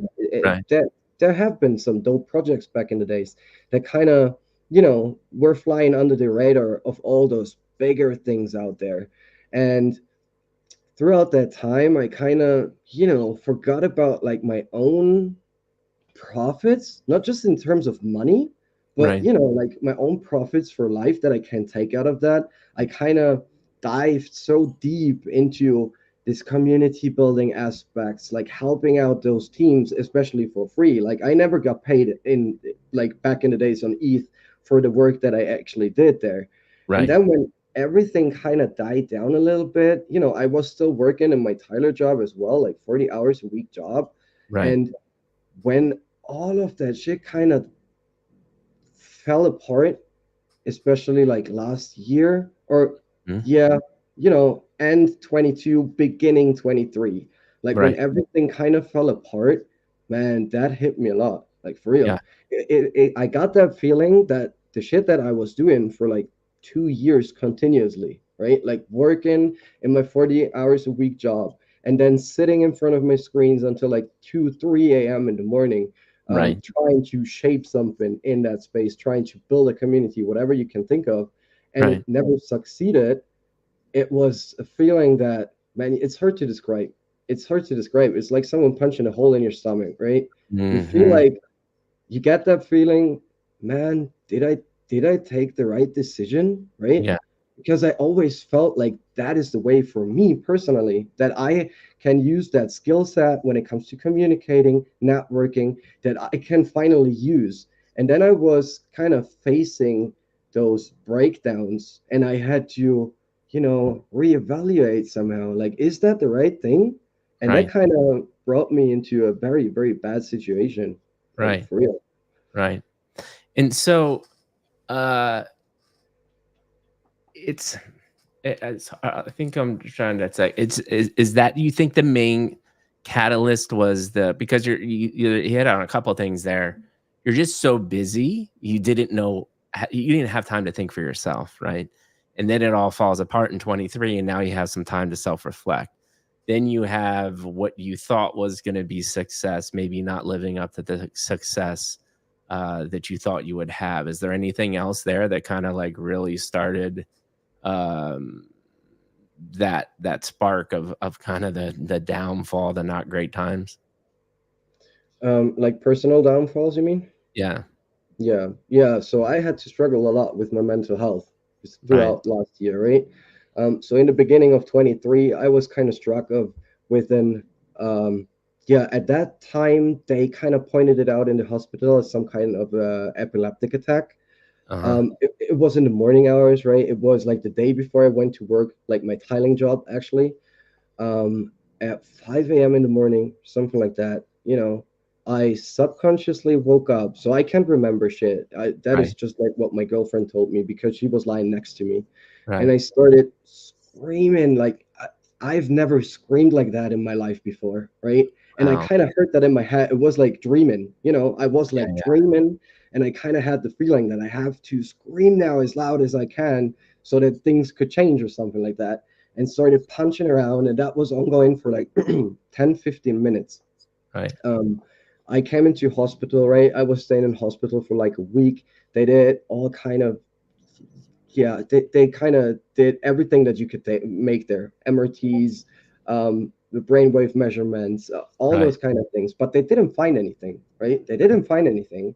And at that point, I couldn't quite accept that it's like my mental health, most likely, that's kind of Right. fucked up, and that I should seek for a psychologist or something like that. Right. So that was also the point where I stopped working in my company, like in my tiling job, Mhm. and kind of started to. I was overthinking that situation way too much. So I had to deal with those attacks throughout last year. I can't even tell you how many times, like for Wow. real. Amnesia attacks, right? Where I kind of didn't know what I was doing. I put myself so much into it. Like I was thinking about a lot of things. Am I possessed by demons? Whatever you Right. can think of, right? It was a situation in my life that I never had to deal with before. Right. Like getting that mental destability Right. and having to face that kind of on your own was quite hard. God bless my, I don't believe in God, but whatever higher entity is up there, right? bless my girlfriend because she was like the most supportive until that day, like the most supportive human being when it came to that. But for Right. me, it was very hard. And in the end, I finally got diagnosed with dissociative disorder attacks or episodes in Yeah. that case, right? Right. Um, and I had a lot of time to self reflect. Yeah. Throughout that period, it even drove me in some kind of very deep depression. Like Right. last year, November to December, no, October. It started the beginning of October because I Okay. was questioning everything so much. I was questioning myself so much, right? Right. Do I know myself anymore? And especially with that Web3 thing, that was something that kind of tied into that as well. Because when I was in sick leave, I was like, okay, now at least now that I'm home, I got time to deal with like NFT space, Web3 space in general. And I kind of put myself more and more every day into those situations, like seeing people leave the space, everything falling apart even more. And that contributed with that mental state issues that I had at that point, and consulted in this huge depressive state Yeah. throughout the last 2 months last year. Dude, one, thank you for sharing that because that's like insanely intimate. I think there's a lot of obviously stigma around mental health, right? And I think the first step is just sharing stories, right? Especially as dudes as well. Uh, Always kind of pressed upon being strong. Don't talk about the feelings. And I went through what we Yeah. call the major depressive order is what they diagnosed that one as. It's interesting to me too because like I have a very vivid moment, right, of just waking up feeling sick, like I could throw up all over the place, and then quickly knowing something wasn't right. Whereas other people have just kind of this I don't know, a nagging thing. It was like my head exploded as well. Mine, manifested in more of depression and anxiety and stuff, but like extreme, right? Like Mhm. extreme, extreme. Um, I'm interested uh in how you think you started to start moving forward, right? And start that recovery process. I know mine. I specifically remember the day that it happened. Was it that clear to you, or what do you think helped um, get you to today, where you can talk about it and are running a space and are feeling good vibes in the Say network and in Web3? What do you think that was that? First of all, thank you for sharing your story when it comes to that as well, right? Yeah. Because as you already said, there are not many people out there that talk about that. Mhm, And if you ask me, that is something that is very much needed because mhm, yeah, this could happen to anybody. Let's be right, honest. Like I mhm, always had like such a good positive mindset, and from one day to another, that completely changed. And right, it, as you already said, like it drove me into this state, like this very depressive state. I was lying in on the couch, like in the morning. I even got like from the bed to the couch, and that was basically it. Then I was lying there, like staring at the ceiling. Right. I knew I would have some shit to do in the space in general, but I right, kind of, cut everyone off a little bit. I stepped out from socials completely. Like I had, as of right now, just as an example, I have like 5.5K followers on X. Back in the days when I actually was that active throughout last year, it was up to like 6K. And then I dropped back down to like 3.5K because there was literally no activity on my profile throughout 2 or 3 months. yeah, yeah, Um, and what helped me the most, as I already stated, is my girlfriend, definitely. mhm, Because when you start to change that much, when you have those mental health struggles and all those kind of things, you also realize that a lot of friends start to abandon you because you change, right? You're not the same anymore. Like those few friends that I had, kind of, they didn't want to deal with that shit, right? They have their own thing on the plate, and they kind of abandoned everything a little bit when I actually needed some help, when I actually needed some people. And to be honest, what also helped me was Web3 in general. Like yeah, at that point where I started to get back into things, I just started to randomly join spaces and just listen in. Like just, at least that I am informed what's going on. You know, I was lying on my couch staring at the ceiling, but at least my phone was next to me and I was in some random space and like just listening to people. Yeah. Um, then I got a little bit more into conversations. I Mhm. finally, took everything up in terms of, all right, now I have to go to psychological rehab. I have to face those issues, and it's something that can actually be cured. So I had to accept in the very first beginning, all right, you have a mental health issue. Things Right. have changed in your life. Your own perception has changed, like how you see yourself, but that's not necessarily a bad thing, right? Like there are Right. other people out there that have to suffer for that as well. And as Yeah. soon as I realized, it kind of was a click moment, I was like, okay, man, fuck it, we can do that. It's possible to get out of that hole again. Yeah. And that's when I kind of started to motivate myself more. I started to get out way more. So I kind of got back into nature. I went fishing like every single day. I Dude, went how out there. impactful is nature to the mind, by the way? Say that once more. I said, how impactful is nature to the mind, man? I live near the A ocean. lot, I'm less than 10 miles from the ocean. a That lot. it's a weekly habit, right? Like just hearing the waves crash does something to the mind, the soul. Mhm. It's amazing. I live here in Austria in a part that is called the Forest Quarter. So Yeah. everything around here is very like, you have a lot of huge woods, Mhm. acres, mostly farms around here. And of course, you also have like those small lakes, right? Like in the middle of the forest where you could actually go fishing. And that's what I did.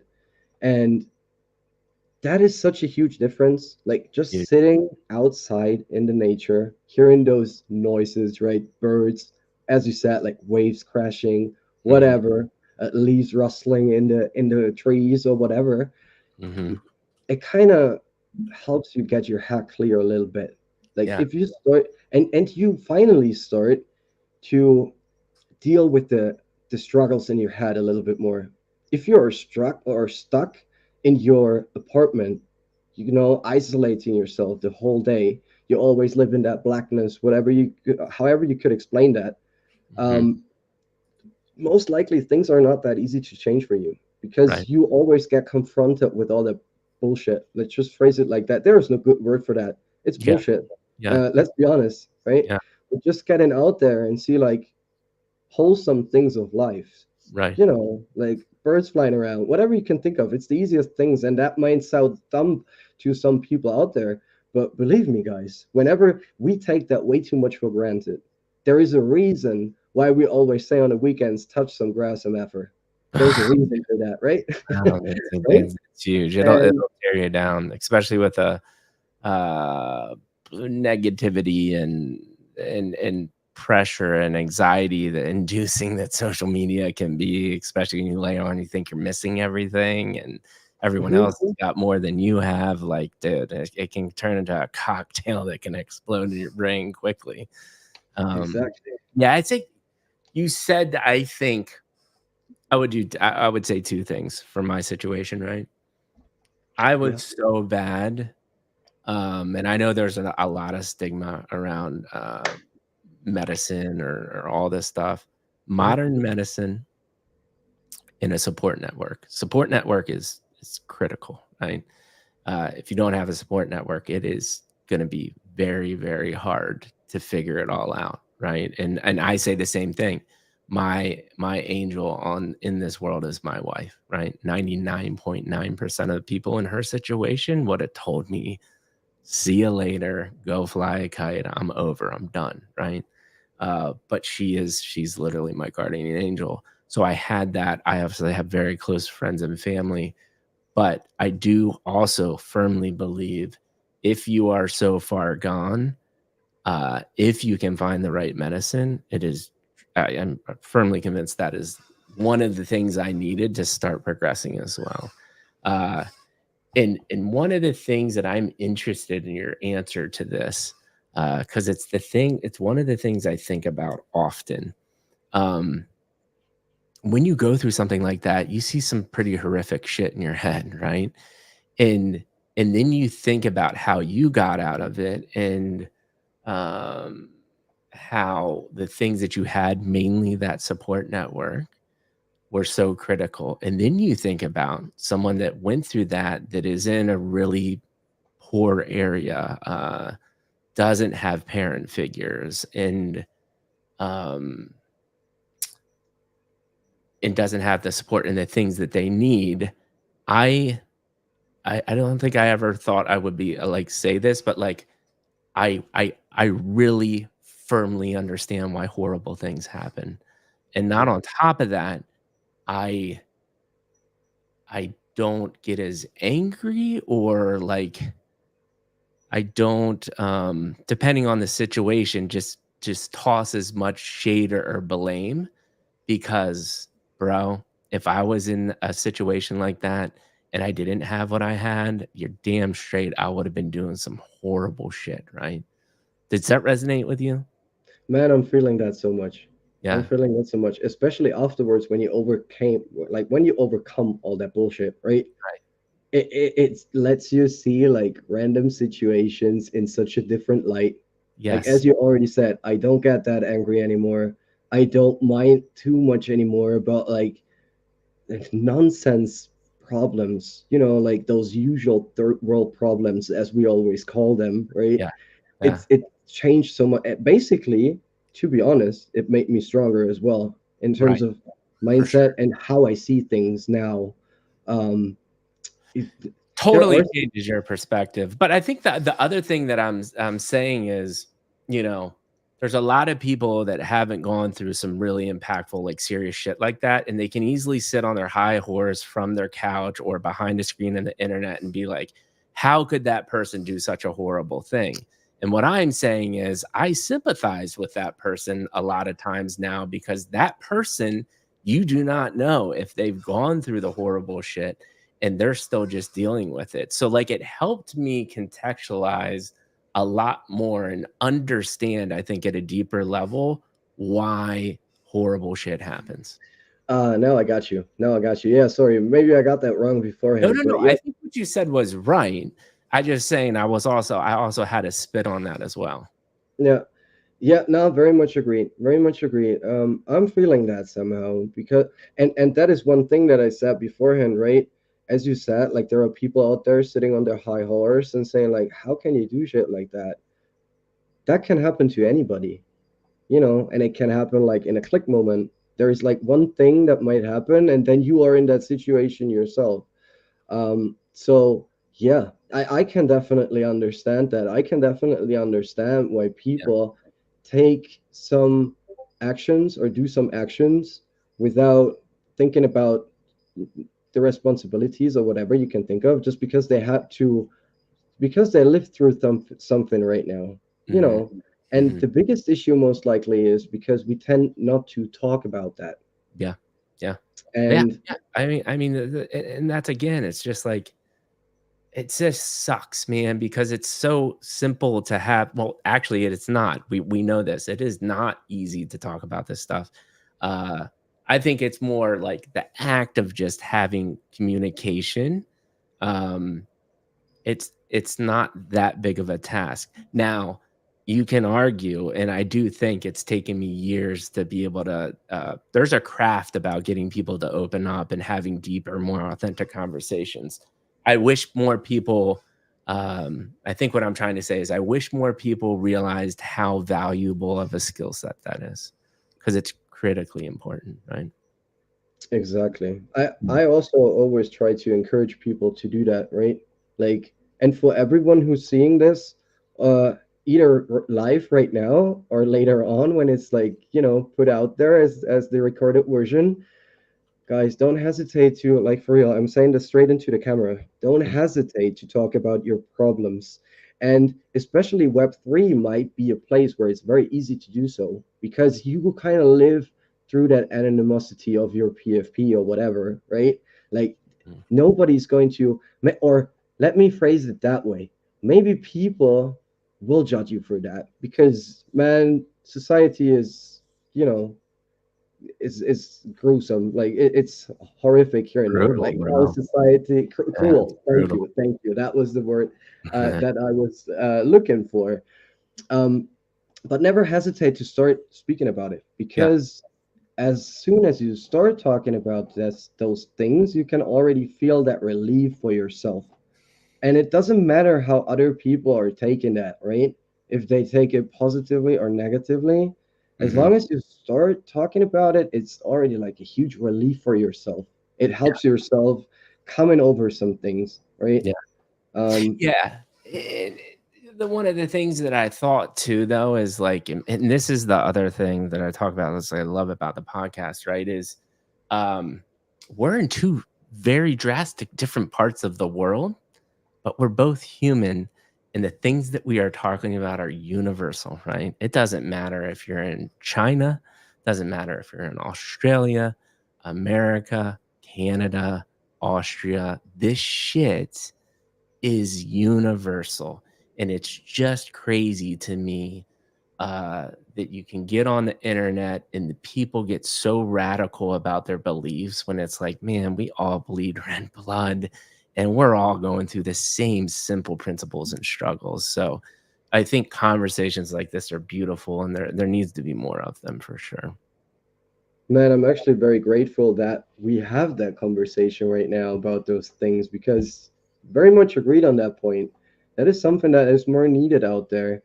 And it's cool that you bring that up that this is like a universal thing, right? Yeah. Especially Web3 binds in all varieties of people, Yeah. right?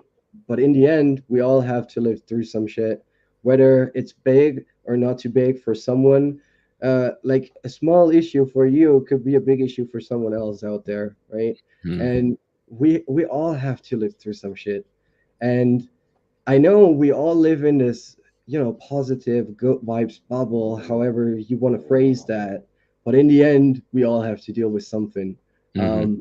Let's Mhm. never forget that. Like, that is something that I always praise to the people as well. Never forget that whoever is behind that PFP is actually, it is an actual human being behind their screens, right? Right. Right. Especially when Yeah. we have situations like that, podcasts, spaces, whatever you can think of, maybe even like Discord VCs, right? Which is the most like simple thing out there. Mhm. But yeah, you hear stories of so many different people, and Yeah. like never take that somehow for, yeah, I don't want to say for granted because that's the wrong word there, but I think you know what I mean, right?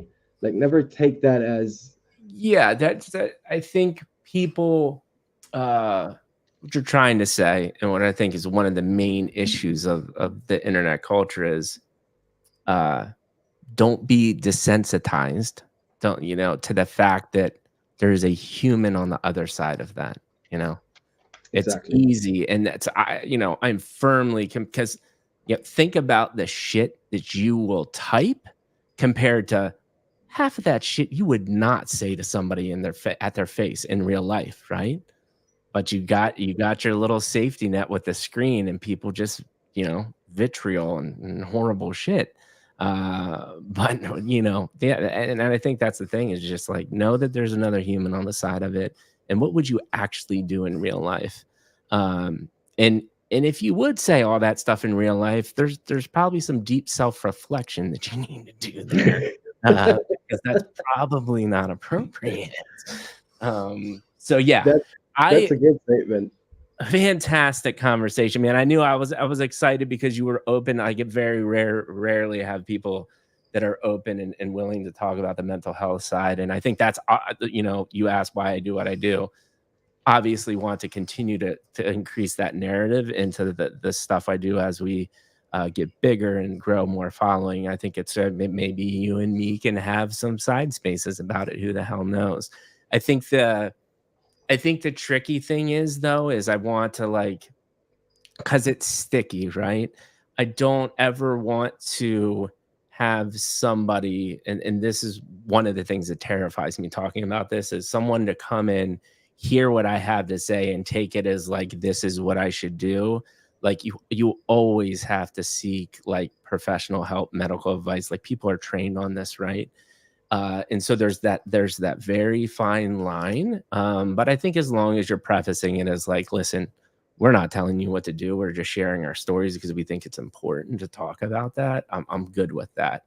But I do hesitate sometimes to think about that. I don't know if you think about that as well. Yeah, always NFA and DYOR, right? Like Right. also Right. when it comes down to mental health, right? Like as you already stated, there are some people out there that are trained for that. Like they're all professionalists that deal with it. Right. Um, Right. Right.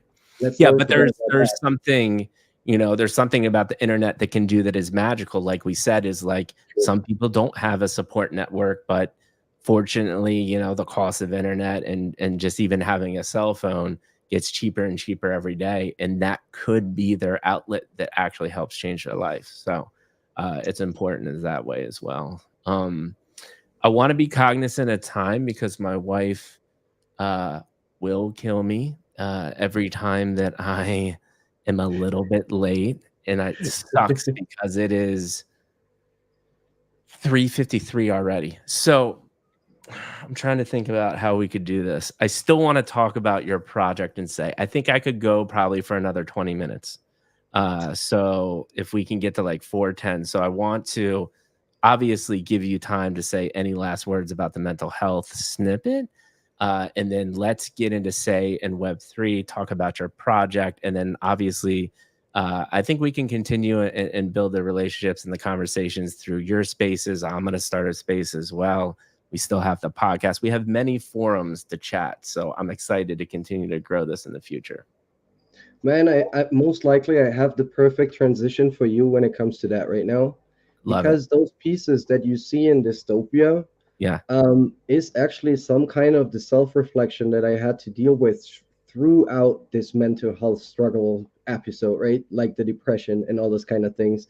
As I already said, or as you have it in your like small resume that I got you, I'm Yeah. like in AI image generations for more than 2 years now, Right. and creating images as well. Like that was one of those faucets, right, for me to let go of that shit in my head as well. As you already said, like when you have to live through something like this, you have horrific things in your mind. And for me, it was an easy way to, recreate that stuff and get that out of my head. Like every single idea that I had or whatever was something that I plotted in AI image generation. And at a certain point, I started to work on exactly that prompt that I used for this project, right? That I used for Dystopia. So Right. those were one of like the demons in my head that I Yeah. wanted to get out there. And there is one thing, for example, that someone brought up today in the Dystopia Discord. And if you don't mind, I just read it out really quick. Um, the message was, props to you, fella. Your art really speaks to people. I'm not in any project where I see real meaning in the pieces. I have three now, and they all were chosen as they resonate with real feelings. Not Right. sure if that's what you were going for, but for me, and I think our legendary friend here, is what you've achieved.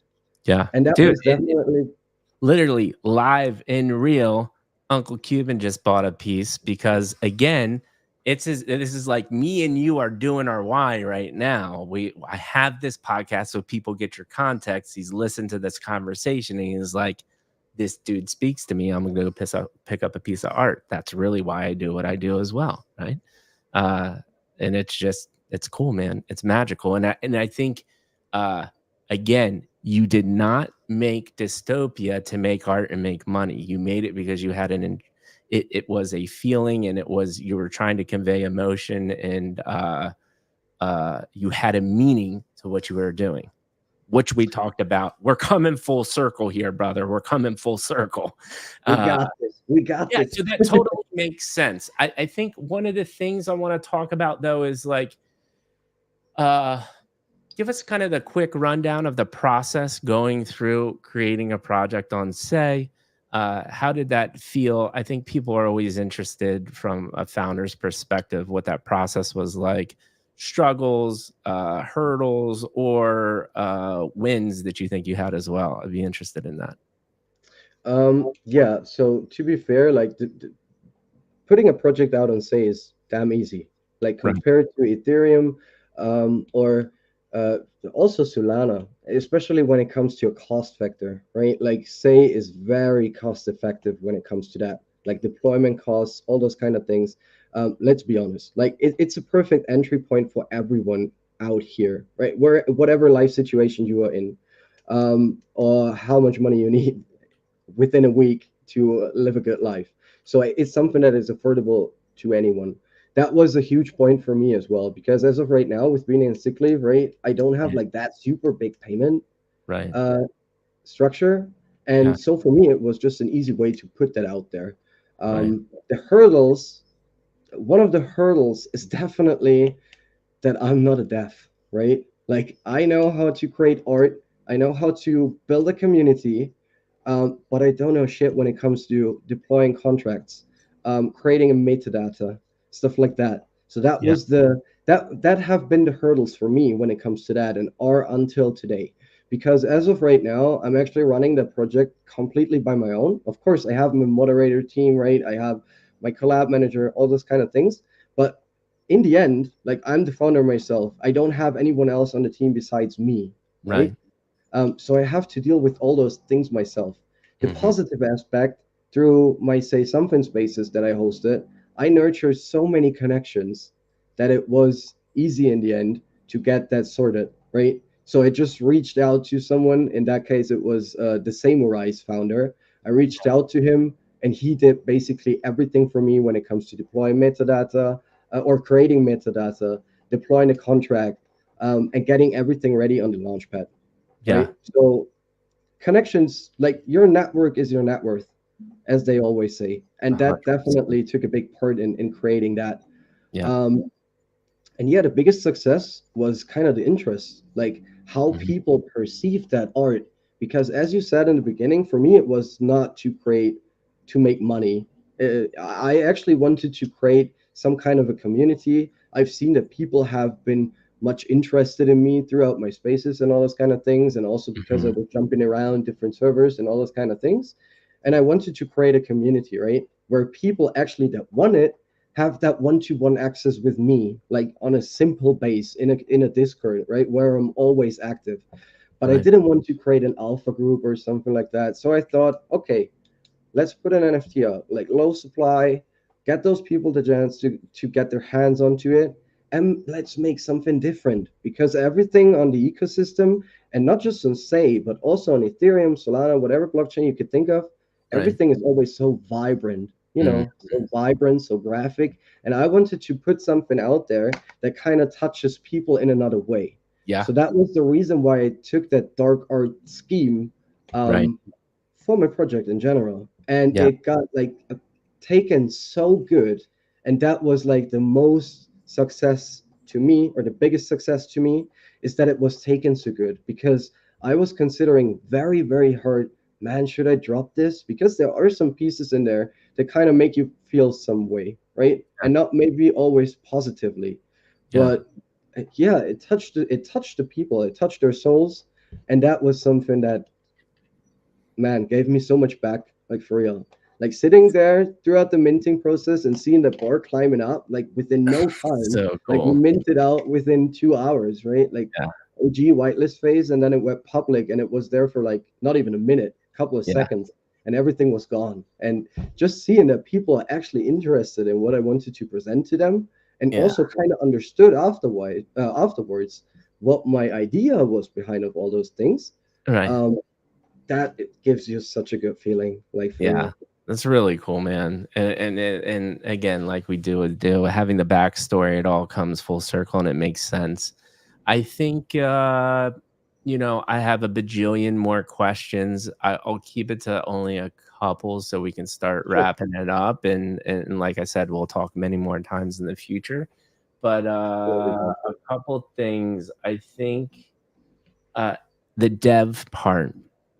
Now going through what you've gone through, uh, would you have done anything different, or finding the samurai guy was the key? You would just go back to him. Like, what advice for founders, knowing that like most don't know about dev stuff? Any thoughts there? So what I could bring out to the people is definitely look into all different options that you have. So for in my case, it was not just that I had like the Samurai founder. I had a lot of other founding teams down there, right? Like We Bumps, which is one of the top projects in Say, for those people in the audience that don't know that right now, but like one of the top projects out there that also reached out to me. And in the end, actually, I chose the most cost-effective way for me, right? Right.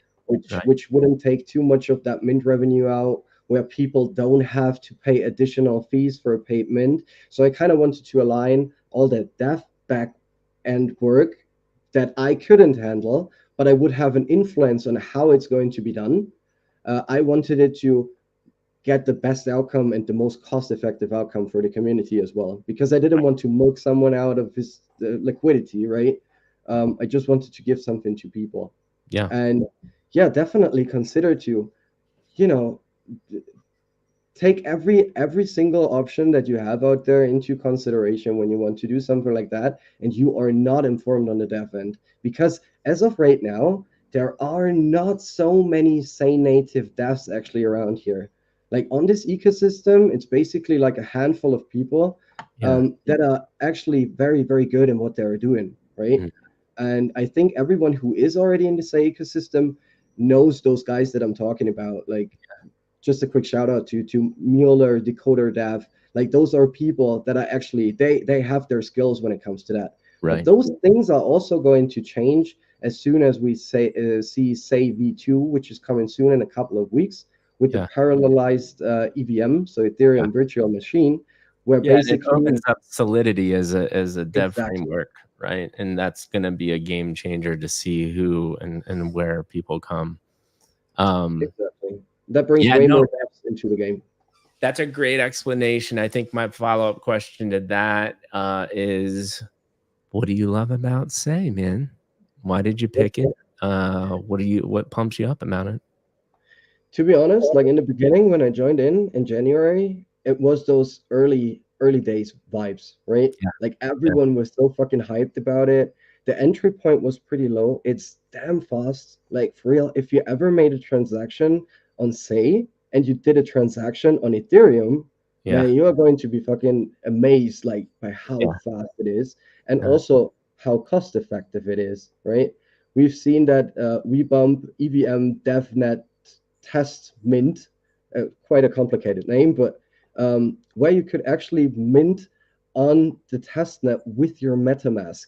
And there yeah, have been some people over from Ethereum that tried that out and said, like, man, my transaction costs didn't even display on there because MetaMask doesn't have that many decimals because it wasn't needed at that point, right? right, right. So definitely Yeah, the low I cost. haven't done that yet. Can you still do that, or is it closed I off? think it's still open. Yeah, I Yeah, can send you a link over. yeah, send me a I link can over send in Discord because I gotta do that. Sure, Um, sure. Try it yeah, out. and I think you touched on the thing that got me, man, is I was like, "Dude, this is 2021 degen vibes," but here's what's Exactly. different, and I think this is the opportunity, and we gotta keep on having this conversation, is it's a lot of us from early, that crazy crypto days. They got the vibes that they like, but it is, I feel like it's a community and people are helping each other out. And it's not, especially from like the founders and the circles that we're in of the people that are building. It's not this, I know say cabal is there as almost like an in jest as a joke. It's not the cabal that we know, right? It is people that are really helping each other out, and there's just a better vibe about the whole ecosystem, which is good. I think obviously as more money comes, as more people comes, that could deteriorate. But we have a chance as kind of the early people to at least combat that for as long as possible. And that's one of the things I try to do with this podcast and build relationships with people like you. Man, very much agreed on that point. Like everything around Save feels so fucking familiar, right? Yeah. Like everyone is down there to help each other out. Like no one cares like what someone else is doing. Here and there, it also chimes into some kind of negativity, especially when some rocks stand out, right? Yeah. Because then people are kind of gathering together, like Yeah. putting that shit on their timeline, and Yeah. within a day, like your whole Save timeline is full of like rock pool news Yeah. and all that negativity. And that is something that we have to change a little bit again. Like, if you, I said that in my space lately, if you are willing to point something negative out on your timeline, right? You also have to be willing to send something positive out about the chain on your Yeah. timeline, what you are enjoying. and not just like point out the negativity that is around here, but why are you enjoying Say? Why are you on Say, right? Which is the Right. reason for that? Because there are certain reasons for those things.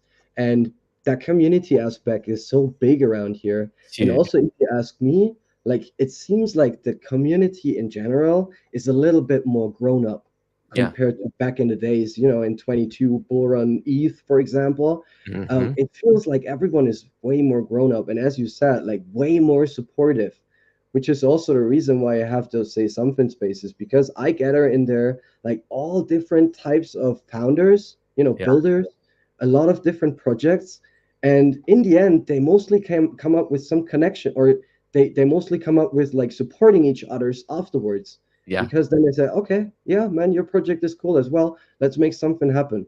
And as of right now, we see a lot of collaborations happening already in between projects, for example, especially like art projects. Um, and that is something that is so super amazing. Like that is Yeah. something that I dig a lot about, say, like this supportive character.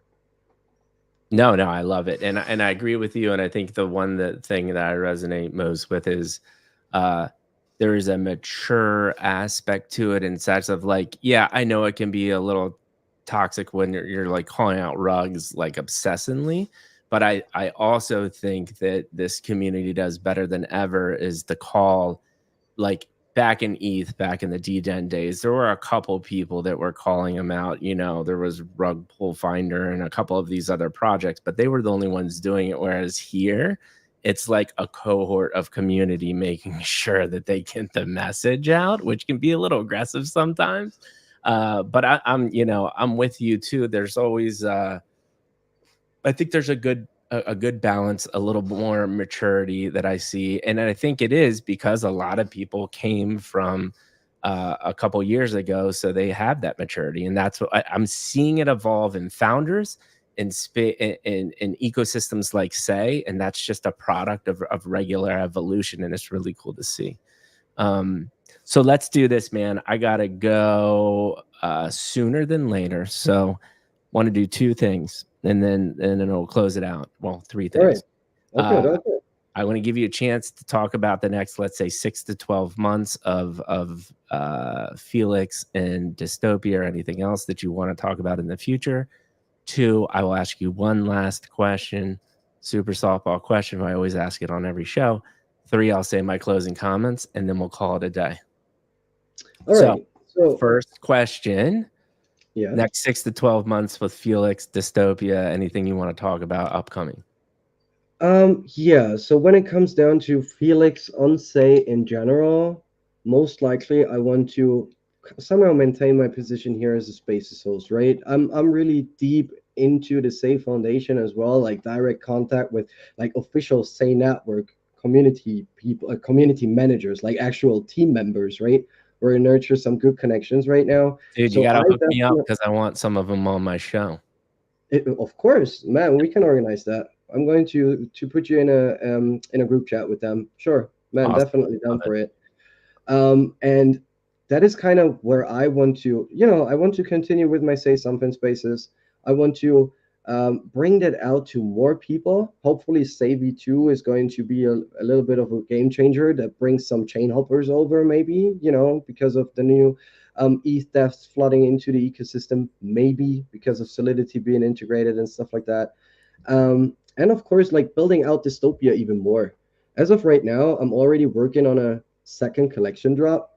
I don't get that in the wrong way, right? Because I Right. don't want to flood the market with NFT with like endless amount of NFTs, but I want to shape this whole dystopia universe. Some people already call it a metaverse, but as of right now, we have those citizens of that dystopia world, right?